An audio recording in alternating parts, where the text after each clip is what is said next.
Hello traders, आज है day 3 हमारा 50 डेज 50 स्टॉक चैलेंज का और डेट है 27 नवंबर।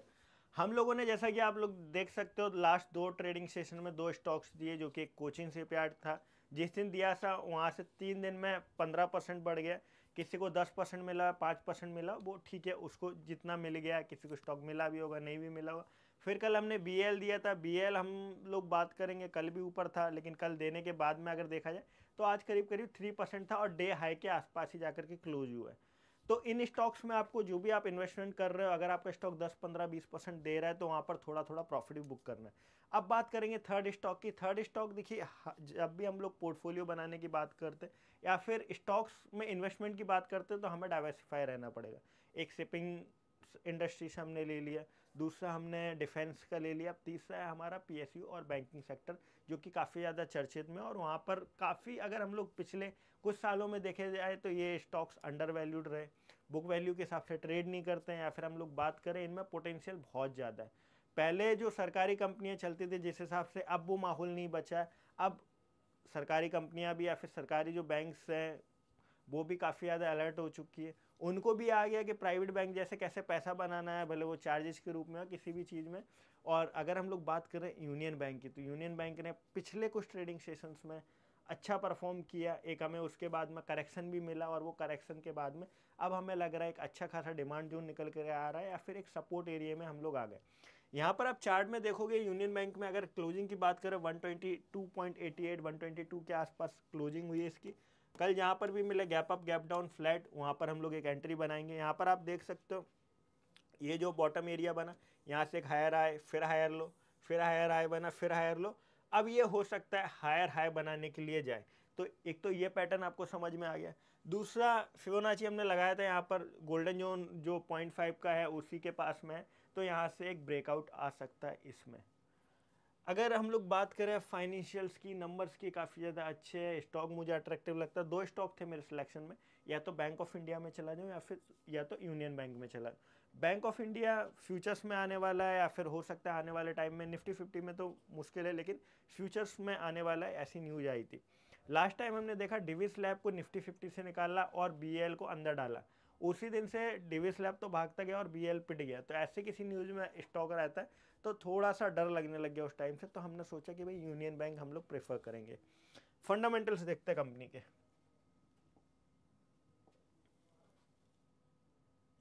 कंपनी के फंडामेंटल, हाँ, स्क्रीनर पर आ गए। कंपनी की मार्केट कैप देखें, 93,855 करोड़ की मार्केट कैप है। करंट मार्केट प्राइस वही 122.88, मतलब 123 बोल सकते हैं। बुक वैल्यू है इसकी 128 की, मतलब अंडर वैल्यूड है। कल हमने बोला था कि अच्छा स्टॉक महंगा मिलता है, लेकिन अगर कोई हमें मट्टी के भाव में या फिर सस्ता स्टॉक मिल रहा है तो क्यों नहीं ट्रेड करें। और जिसका फ्यूचर अच्छा है, बैंकिंग सेक्टर में ऐसी दिक्कत नहीं आने वाली, और स्पेशली पीएसयू हमें अच्छे लगते हैं। रिटर्न ऑन इक्विटी वगैरह ठीक है, वो उतना हमें ध्यान में नहीं रखना है। अब हम लोग यहाँ पर बात करेंगे स्टॉक्स के प्राइस मोमेंटम की, तो वो हमने पहले ही चार्ट्स पर डिस्कस कर लिया। Pro stock is trading at 0.95 times at its book value, यही चीज़ हमें अट्रैक्टिव लगी। और जैसा कि हम लोग लाइव में थे आज, डिस्कशन कर रहे थे, तो हमारी बातचीत भी यही हुई थी कि हम लोग आज है ना बुक वैल्यू से नीचे वाला स्टॉक एक लेकर के आएंगे। महंगा भी देंगे, सस्ता भी देंगे, हर तरह के स्टॉक पोर्टफोलियो में होंगे, तभी तो हमें एक ग्रोथ मिलेगी। नहीं तो होगा कि अगर हमने सब ग्रोइंग स्टॉक दे दिए, महंगे मल्टीपल्स पर दे दिए, महंगे वैल्यूएशंस पर दे दिए, तो होगा कि अगर करेक्शन आया तो आपका पोर्टफोलियो भी जल्दी घुस जाएगा।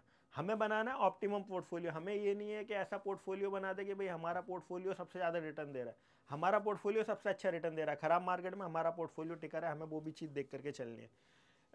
कंपनी है delivered good profit growth of 46.4 CAGR over last 5 years. वही मैंने बोला, पिछले कुछ सालों से पीएसयू ने जो चीज़ें हैं बदल रही हैं। स्टॉक्स चलने शुरू हो गए। पहले था भाई, कई बार स्कैम्स हो जाते थे, या फिर अननेसेसरी लोन दे देते, पहचान वहचान लगा के लोगों को लोन मिल जाती थी। 5 करोड़ के एसेट्स रखो, 8 करोड़ का लोन ले लो, ये चीज़ पहले 5 साल पहले होती थी, मैं देखी है। अब ठीक है, हम लोग खुल के बात नहीं कर सकते इस बारे में। अब ये सब चीज़ें पॉसिबल नहीं होती, या फिर होना थोड़ा सा मुश्किल हो गई। Company has been maintaining a healthy dividend payout of 22.9%। Dividend paying company, जैसा हमने आपको बोला, ज़्यादातर स्टॉक्स हम लोग डिविडेंड वाले पकड़ेंगे कि स्टॉक आपके अकाउंट में हमेशा रहेगा, लेकिन क्या होगा कि वो स्टॉक आपने समझो 1 लाख रुपए का स्टॉक खरीद लिया, आपके डीमेट अकाउंट में पड़ा हुआ है। कल को वो स्टॉक की वैल्यू ट्रिपल हो गई, डबल हो गई, अगर आपको नहीं बेचना तो उसका बेनिफिट क्या लिया, एटलीस्ट डिविडेंड के तौर पे कुछ ना कुछ आपके बैंक में आता जा रहा है, तो एक प्लस पॉइंट हो जाता है। कंपनी है लो इंटरेस्ट कवरेज रेशो, ये चीज़ है थोड़ा सा मतलब इशू है इन लोगों के इंटरेस्ट कवरेज रेशो में। Company has a low return on equity, थोड़ा सा रिटर्न्स कम है। कंटीजेंट लाइबिलिटी ऑफ 6,33,499 करोड़, ये लोग राइट ऑफ करेंगे तो हो सकता है एक लॉस इनको उस टाइम पर दिखे, लेकिन वो चीज़ मैनेज हो जाएगी, कोई दिक्कत नहीं है। कंपनी माइट भी कैपिटलाइजिंग द इंटरेस्ट कॉस्ट, वो भी कोई इशू नहीं है। एक सबसे बड़ा फायदा बुक वैल्यू के नीचे अगर ये कंटीजेंट लाइबिलिटी भी राइट ऑफ करते तो दिक्कत नहीं आनी चाहिए। अब हम लोग बात करें पेयर कंपनी से, इनका कंपैरिजन देखें तो सबसे कम पी मल्टीपल पर यही कंपनी ट्रेड करी, यूनियन बैंक 6.6 है, कैनरा बैंक भी हमें अट्रैक्टिव लगती है। हमने हमारे कुछ जो पोर्टफोलियो वाले क्लाइंट्स हैं उनको रिकमेंड करके रखा, उनको city union, union bank, Canara bank और भी एक दो स्टॉक्स है जो हमने बैंकिंग सेक्टर में रिकमेंड करके रखे। बैंक ऑफ बड़ौदा मेरी पर्सनल होल्डिंग भी है, डिस्क्लेमर। अब यहाँ पर ये देखिए पी मल्टीपल अट्रैक्टिव है, ऐसा नहीं उल्टा सीधा हो, तो एक ये फ़ायदा है। क्वार्टरली रिजल्ट्स डायरेक्ट हम लोग प्रॉफिट एंड लॉस पे ही चले जाते हैं उतना डीप में, क्योंकि डीप में ज़्यादा वीडियो बनाते तो पब्लिक भी बोर होने लग जाती। यहाँ पर आप देखोगे क्वार्टर ऑन क्वार्टर देखोगे फाइनेंशियल प्रॉफिट्स में आप इधर ग्रीन ही देखोगे, प्लस इनका नेट प्रॉफिट भी इंक्रीज हुआ पिछले 3 सालों में। 4 सालों में भी देखोगे ना माइनस थी, यहाँ पर 2000 हम लोग बात करेंगे, सॉरी वो नंबर मतलब ईयर ऑन ईयर इनके प्रॉफिट में हम लोग देखेंगे तो 15,346 करोड़ का लास्ट का इनका जो प्रॉफिट है वो है 2018-19 से ये लोग प्लस में आने शुरू हुए, यहाँ पर आप लोग देख सकते हो। अब इसके बाद हम लोग बात करेंगे इनकी बैलेंस शीट वगैरह। देखो मेरा इंटरेस्ट पता कहाँ रहता है, कंपनी अच्छी है, प्रॉफिट कर रही है, चीज़ें अच्छी है, एसेट्स भी इनके बढ़ ही रहे ईयर ऑन ईयर। अब सबसे बड़ी बात आ जाती है कि इनका प्रमोटर होल्डिंग क्या है।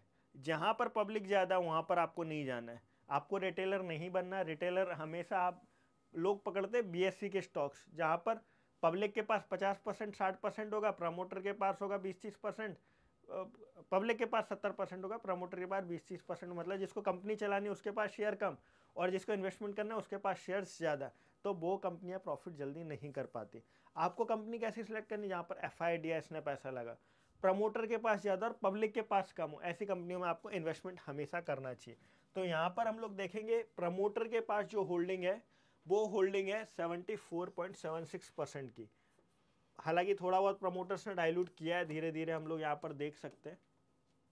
बट दूसरी ओर FIS के पास 6.89% की होल्डिंग है, 11.22% की होल्डिंग DIS के पास है, पब्लिक के पास 7.12।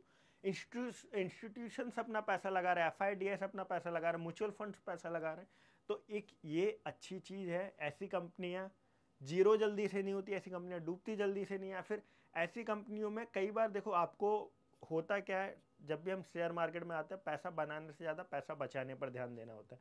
यहाँ पर अगर मार्केट ख़राब हो गया या फिर किसी कारण से मार्केट गिरने लग गया तो हो सकता है 25-30-40% का करेक्शन आ जाए, लेकिन ऐसे स्टॉक्स रिबाउंड भी जल्दी कर जाते हैं। अब आपको स्टॉक ले लो जहाँ पर ना तो डिविडेंड आपको मिलता हो, प्रमोटर भी नहीं हो, प्रमोटर की होल्डिंग भी ज़्यादा नहीं, FIDS दूर दूर तक नहीं हो, कंपनी डीलिस्ट होने की भी नौबत आ जाती है। तो हमेशा हमारा एक ही चीज़ होता है, आप मिट्टी में पैसा मत डालो, आप डालो सोने में। मतलब जो स्टॉक्स सोने वाले मतलब बोलते हैं ना क्रीम स्टॉक्स, उनके अंदर पैसा डालो। हमने आज एक पोल भी किया था, वहाँ पे भी पूछा, बहुत सारे स्टॉक्स आए, लेकिन फिर हमने सोचा कि यार अच्छे स्टॉक्स हम रिकमेंड करेंगे, भले वो 10-10, 15-15% के सर्किट पे चलने दो, कोई बात नहीं, हम स्लो ग्रोथ पे जाएंगे, लेकिन जब हम लोग देखेंगे कि हमारे किसी क्लाइंट ने पैसा बनाया तो वो खुशी हमें अलग ही होगी। बाकी एक छोटी सी आपसे विनती है या फिर रिक्वेस्ट है, आप हमारे इस लिंक को ज़्यादा से ज़्यादा लोगों तक शेयर करें तो ज़्यादा से ज़्यादा लोगों तक वीडियो पहुंचेगा, तो हमें भी एक मोटिवेशन आएगा। बाकी कल एक नया वीडियो आएगा मंडे टू फ्राइडे, 4 दिन 5 दिन हम लोग एक एक स्टॉक करके ऐसे 50 डेज में 50 स्टॉक्स हम लोग कवर करेंगे। Thank you guys.